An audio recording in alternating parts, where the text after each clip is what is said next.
মাত্র 5টা ম্যাচ খেলেছিলেন এবং সেই 5টা ম্যাচে তার উইকেট ছিল কিন্তু 5টি এবং এই একটা ম্যাচে তিনি 5 উইকেট পেয়ে গিয়েছেন। ফাহিম আশরাফের উইকেটটা সেটা যদি রিভিউ নিত বাংলাদেশ নিশ্চিতভাবে সেই এলবিডব্লিউতে তিনি পেয়ে যেতেন, 6 উইকেট হয়ে যেত। অনেকদিন পর খেলা দেখতে গিয়েছেন, প্রেস বক্সে ছিলেন, একটা লম্বা ম্যাচ দেখবেন যেহেতু 50 ওভারে, সেটা আসলে হয়নি। সেটা তো হয়নি নাহিদ রানার জন্য। মিরপুরের উইকেটে একজন পেসার ফাইফার তুলছেন, এটা কতটা আসলে এনজয়িং ছিল?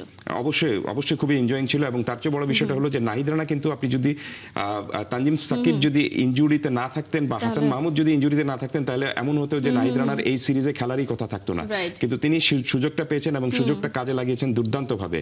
এক্সেলেন্ট বোলিং করেছেন এবং আমার দেখে খুব ভালো লেগেছে যে বাংলাদেশের একজন বোলার যে কায়দায় আপনি পেস বোলিং করছেন তাতে প্রতিপক্ষ ব্যাটাররা যেরকম ভাবে আতঙ্কগ্রস্ত হয়ে পড়েছেন, প্রায় মনে হয়েছিল দেখবেন যে আপনি প্রথম 5টা উইকেট তিনি পেয়েছেন প্রথম 5 ওভারে। আমার তো একসময় মনে হয়েছিল যে বোধহয় তিনি প্রত্যেকটা বলেই বোধহয় উইকেটটা পাবেন এবং একটা উইকেট আরেকটা তিনি পেয়ে গিয়েছিলেন। ফাহিম আশরাফের উইকেটটা সেটা যদি রিভিউ নিত বাংলাদেশ নিশ্চিতভাবে সেই এলবিডব্লিউতে তিনি পেয়ে যেতেন, 6 উইকেট হয়ে যেত। তারপরও টানা 7 ওভার এক স্পেলে টানা 7 ওভার বল করা এক এন্ড থেকে যে কায়দায় তিনি বোলিং করেছেন সেটাকে এটা দুর্ধর্ষ একটা পারফরমেন্স, কোনো সন্দেহ নেই।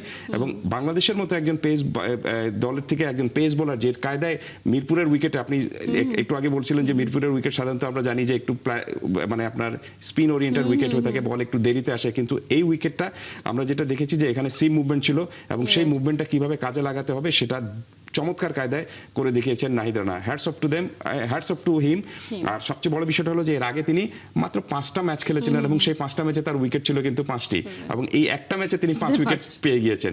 সো নিশ্চিতভাবে আমি আশা করছি যে এই পারফরমেন্সটা তাকে এই উইকেটেই খেলা হবে বা এই মাঠেই খেলা হবে। সো পরবর্তীতে যে ম্যাচটা হবে সেখানেও তাকে যদি তিনি এই পারফরমেন্সটা ধরে রাখতে পারেন তাহলে অবভিয়াস চয়েস হিসাবে তিনিও কিন্তু ওয়ানডে ক্রিকেটের একাদশে বাংলাদেশের সুযোগটা পাচ্ছেন।